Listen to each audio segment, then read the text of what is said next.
Assalamualaikum warahmatullahi wabarakatuh. Yang terhormat Bapak Asep Rudi Casmana, SPD MA.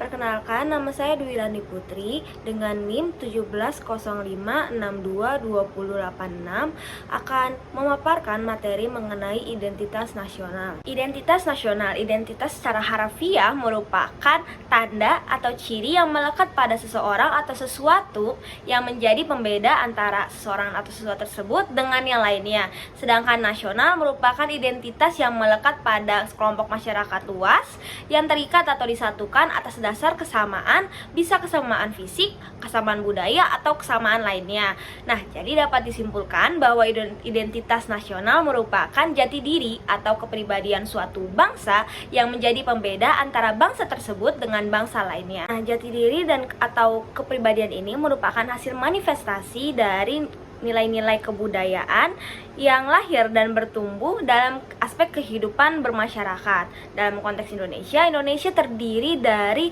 ratusan bahkan ribuan kebudayaan yang lahir dan berkembang di masyarakat Indonesia yang disatukan atas dasar atau landasan Pancasila dan Bhinneka Tunggal Ika sebagai kebudayaan bangsa.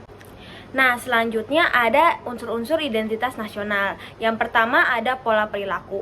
Pola perilaku di sini artinya bahwa identitas suatu bangsa dapat dilihat dalam kehidupan sehari-hari masyarakatnya. Misalnya di Indonesia, kita sangat tidak asing dengan yang namanya sopan santun, sopan pada yang lebih tua, ramah tamah, gotong royong. Jadi dapat diartikan juga bahwa sikap-sikap masyarakat tadi bisa kategorikan sebagai identitas bangsa Indonesia. Yang kedua ada lambang-lambang. Lambang-lambang ini merupakan gambaran dan dalam konteks Indonesia tertulis dalam undang-undang, misalnya bahasa persatuan bahasa Indonesia, lagu kebangsaan Indonesia Raya, lalu ada bendera nasional, bendera sangsaka merah putih. Selanjutnya ada alat-alat kelengkapan. Nah, alat-alat kelengkapan di sini merupakan perlengkapan yang digunakan untuk mencapai tujuan dari kebudayaan itu sendiri. Bisa berupa bangunan, peralatan, atau teknologi yang dipakai. Yang keempat ada tujuan yang ingin dicapai. Nah, tujuan yang ingin dicapai ini dari setiap budaya tentu saja ingin menjadi unggul dalam suatu bidang. Nah, menurut Winamo, identitas nasional bangsa Indonesia mencakup antara lain ada bahasa persatuan, bahasa Indonesia, bendera negara sangsaka merah putih, lalu ada lagu kebangsaan, lagu Indonesia Raya, ada juga lambang negara Garuda Pancasila, ada semboyan negara Bhinneka Tunggal Ika, dasar falsafah Pancasila, dasar hukum UUD 1945, ada bentuk negara, Negara Kesatuan Republik Indonesia, dan ada konsepsi wawasan nasional dan kebudayaan daerah. Nah, seperti yang sudah dikatakan tadi bahwa kebudayaan daerah yang menjadi identitas nasional ini sangat beragam dari berbagai macam daerah yang ada di Indonesia dengan karakteristiknya masing-masing. Nah, sebagai contoh bisa kita lihat di daerah Nanggro Aceh Darussalam. Nanggro Aceh Darussalam itu sendiri memiliki 11 suku di dalamnya.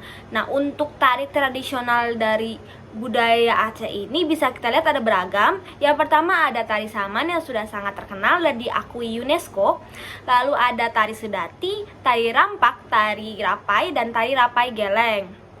Selanjutnya untuk seni dan budaya dari daerah Aceh Darussalam ini, yang pertama ada 80 lebih cerita rakyat dalam bahasa Aceh, Jami, Tamiang, Gayo, dan bahasa lainnya. Lalu juga ada hikayat yang terkenal, ada hikayat yang berjudul Hikayat Perang Sabi. Nah, dalam bahasa Indonesia ini diartikan sebagai hikayat perang sabil. Nah, untuk adat pernikahan di daerah Aceh itu sendiri berbeda dengan daerah-daerah lainnya. Untuk prosesi pernikahan di daerah Aceh, yang pertama ada prosesi melamar atau dalam bahasa Aceh baranuk. Yang kedua ada prosesi tunangan yang dalam bahasa Aceh adalah jakbatanda. Lalu dilanjut dengan prosesi pelaminan yang dilakukan selama 3 hari 3 malam dengan ciri khas pengantin wanita akan menggunakan inai atau lebih dikenal sebagai henna atau tato tangan. Nah, dilanjut dengan prosesi yang bernama Tuweng Linto Baro. Nah, dalam bahasa Indonesia Tuweng Linto Baro ini artinya menerima laki-laki baru. Jadi di prosesi ini keluarga laki-laki akan datang dengan pengantin dan rombongannya untuk makan di rumah pengantin wanita. Lalu setelah makan hidangan dari keluarga tersebut akan pulang, sedangkan pengantinnya akan tetap di rumah tersebut untuk melaksanakan ijab kabul seperti itu. Nah, selanjutnya ada tuang dara baro. Nah, tuang dara baro ini kembali dilakukan oleh keluarga wanita, sama seperti tuang linto baro, tapi dilakukan oleh keluarga wanita seperti itu. Sudah dijelaskan bahwa kebudayaan daerah merupakan salah satu aspek dari identitas nasional bangsa Indonesia. Nah, termasuk juga kebudayaan yang ada di Aceh ini. Apalagi tadi ada tari tradisional dari budaya Aceh, yaitu tari saman yang sudah mendunia, bahkan diakui oleh UNESCO sejak tanggal 24 November 2011 di Bali sebagai warisan tak benda. Di sini bisa dilihat bahwa tari saman ini sudah menjadi representatif dari bangsa Indonesia. Jadi tari saman yang sudah diakui oleh UNESCO itu sendiri sudah menjadi gambaran atau citra bangsa Indonesia di kancah internasional yang mewakili budaya dari bangsa Indonesia itu sendiri. Sekian yang bisa saya sampaikan mengenai materi identitas nasional sebagai kepribadian bangsa. Kurang lebih yang mohon maaf. Wassalamualaikum warahmatullahi wabarakatuh.